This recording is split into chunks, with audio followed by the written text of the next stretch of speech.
A young woman crashes her car on a silent road. A witness sees her standing beside it. She's alive, unhurt, talking. A bus driver stops and offers help.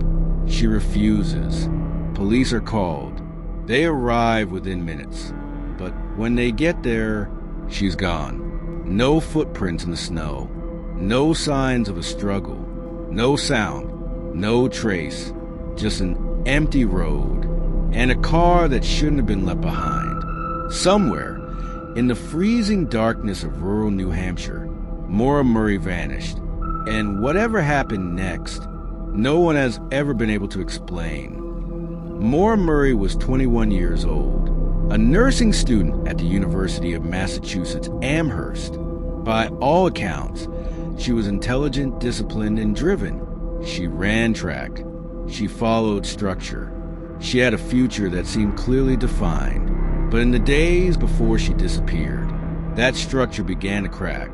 There were small things at first, subtle, easy to overlook. A car accident just days earlier, late night stress, a growing sense that something wasn't right. Then came the moment that stood out. While working her campus job, Maura reportedly became emotional. So emotional that a supervisor noticed immediately. When asked what was wrong, she didn't explain. She simply said she had been dealing with a family issue, but no one close to her knew what that meant. And then she made a decision. She sent emails to her professors. She told them there had been a death in the family, that she would be gone for a few days. It wasn't true. There was no death, no emergency, no clear reason for leaving. But she packed anyway. Clothes, personal belongings, alcohol, enough for a short trip, but not enough to disappear forever. And then she got into her car and drove away. No one knew where she was going, and more importantly, no one knew why. On February 9th, 2004, Maura drove north, away from campus, away from everything familiar. Her destination has never been confirmed, but her route led her toward a quieter part of the country, toward isolation, toward long, empty roads. Eventually, she entered the area near Haverhill, New Hampshire, a place where the nights are darker, the roads quieter, and help harder to find. As evening turned into night, the temperature dropped sharply. Snow covered the ground. The air grew heavy and cold. At some point along that road, something went wrong. Her car drifted. The tires lost grip. And within seconds, she crashed into a snowbank. The impact wasn't violent, but it was enough. Enough to leave her stranded, alone, in freezing conditions, with no clear plan. A nearby resident heard the crash. He looked outside and saw her, a young woman, standing near her damaged car, not screaming, not injured, just there, still. Then another person arrived, a school bus driver named Butch Atwood. He pulled over. He spoke to her. He asked if she needed help. She said no.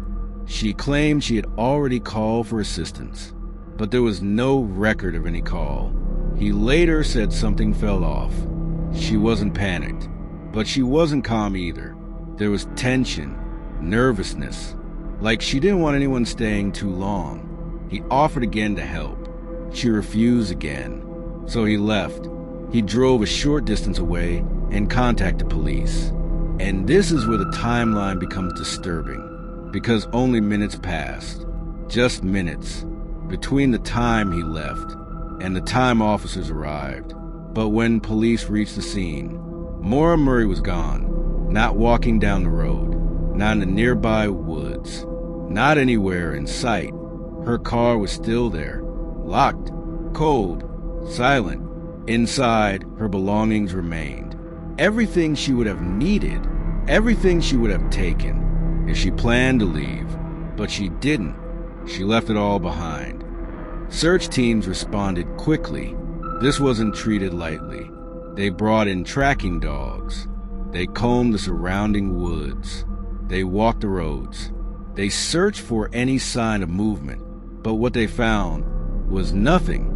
No footprints leading into the forest, no trail along the road, no signs of a struggle, no dropped items, no disturbance in the snow. It was as if she had vanished instantly, as if the moment police arrived, she had already ceased to exist. Investigators began to ask questions, difficult ones, uncomfortable ones. Could she have run? Possibly, but where? Into freezing wilderness with no gear? Could someone have picked her up? Maybe, but who?